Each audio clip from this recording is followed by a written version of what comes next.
জিদ্দা নিজে মুখে দিয়ে দিলেন বুমেরাংয়ের exclusive update. Oh my goodness জিদ্দা, তুমি তো এবার বুমেরাং দিয়ে কাঁপাবে গুরু, কাঁপাবে। সব থেকে অন্য রকমের ছবি হতে চলেছে। জিদ্দা বলেছেন এই বিগত কয়েক বছরে আমার যে ধরনের ছবি দেখেছো একদম সেই ফ্লেভারের নয়, এটা একদম অন্য ফ্লেভারের কাজ হতে চলেছে। বন্ধুরা, আজ তাক বাংলার একটা ইন্টারভিউ নিয়ে কথা বলছি।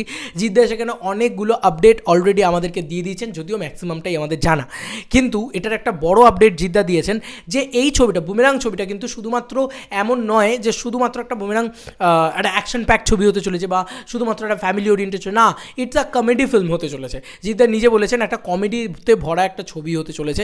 জিদ্দা নিজে এই কথাটা আজ তাক বাংলার ইন্টারভিউতে বললেন। আচ্ছা চলো আরও তোমাদেরকে বলছি। জিদ্দা বলছেন আমার চরিত্রটা একটা সায়েন্টিস্টের চরিত্র যে একটা হিউম্যানাইজ রোবট বানায়, মানে তোমার মতন আমার মতন দেখতে একটা রোবট বানায়। এবার সেই রোবটটা বানানোর পরে কী কী হয়, কী বৃত্তান্ত হয়, সেগুলো জানার জন্য 10th মে অবধি আমাদেরকে ওয়েট করতে হবে।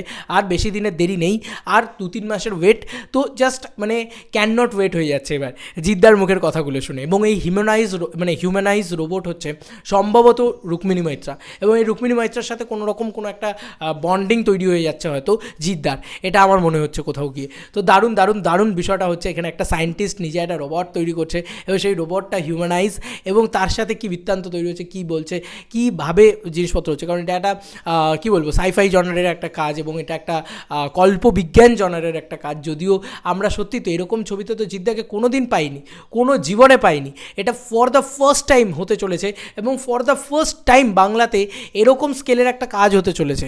সত্যি কথা, এরকম স্কেলের কাজ মেন স্ট্রিমে হয় না, এরকম স্কেলের জিনিসপত্র আমরা দেখি না। সিনেবট ক্যামেরাকে আমরা দেখি না, সেখানে আমরা রবি বর্মার অ্যাকশন দেখি না, সেখানে আমরা বস্কো সিজারের ডান্স পারফরমেন্স দেখি না। এই রিসেন্টলি বস্কো সিজার কত বেশি প্রেস হচ্ছিলেন যে বস্কো সিজার কী ভালো ডান্স পারফরমেন্স দিচ্ছেন বা করছেন, বানাচ্ছেন, সেই জিনিসটা দেখেও ভালো লাগছে যে এবার কিন্তু জিদ্দা ভাই অন্য লেভেলের কাজ নিয়ে আসতে চলেছে, অন্যই লেভেলে। ভিএফএক্সের কাজও প্রচণ্ড উন্নত মানের থাকবে, এবং জিদ্দা নিজে বলছেন যে এমন একটা কিছু জিনিসপত্র আসতে চলেছে যেটা এই বিগত কয়েক বছরে জিদ্দাকে দেখা যায় না। একদম জিদ্দার ট্র্যাক ভেঙে এই কাজটা, এবং তার সঙ্গে সঙ্গে শুধু এমন নয় যে এটা মেন স্ট্রিম ছবি নয়, জিদ্দার নিজে কিন্তু বারবারই বলছেন আমি কিন্তু এটাই পছন্দ করি যে নাচ গান ভরা অ্যাকশন ছবি হবে, সেটাকেই আমি মেন স্ট্রিম ছবি বলে, আর সেই ছবিটাই আমি বানাতে পছন্দ করি। তাই মানে এইটা বোঝা যাচ্ছে যে বুমেরাং কিছু অসুরের মতন ছবি হবে না, বুমেরাং কিন্তু নাচ গানে ভরা অ্যাকশন ছবিই হবে। অ্যাকশনে রবি বর্মা রয়েছেন বলে রাখি, এবং তার সঙ্গে সঙ্গে নাচ গানও নিশ্চয়ই থাকবে, আমি প্রিটি ড্যাম শিওর।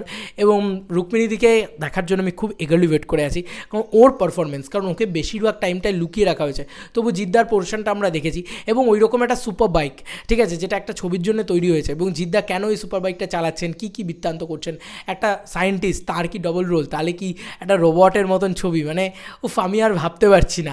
দারুণ জিনিসপত্র হবে। জিদ্দার নিজে মুখে এতটুকু অ্যাটলিস্ট গল্প সম্পর্কে অনেকটা ধারণা আমাদেরকে দিলেন, নিজে মুখে দিলেন বলে আমি আরও বেশি করে করলাম, কারণ এর আগে নানান জায়গা থেকে নানান খবর পাওয়া যাচ্ছিল যে জিদ্দা একজন সায়েন্টিস্টের ভূমিকায় অভিনয় করবেন, এবং তিনি একটা হিউম্যানাইজ রোবট বানাতে চলেছেন, এবং সেই রোবটটাকে নিয়ে কী কী হচ্ছে বাকি ছবি জুড়ে সেটাই থাকতে চলেছে ছবির গল্প।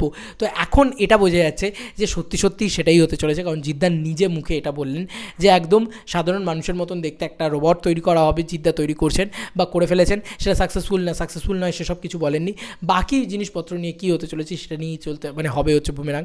দেখার বিষয় কী হয় না হয়, আমি তো এগারলি ওয়েট করে আছি বুমেরাং নিয়ে। খুব খুব খুব শুভকামনা জিদ্দা, তুমি ফাটিয়ে দাও জাস্ট। তোমাদেরকে আর কি মতামত এই ইন্টারভিউটাকে নিয়ে জানিও কমেন্ট সেকশনে। চলো বন্ধুরা, নতুন কোনো ভিডিওতে দেখা হবে, বাই।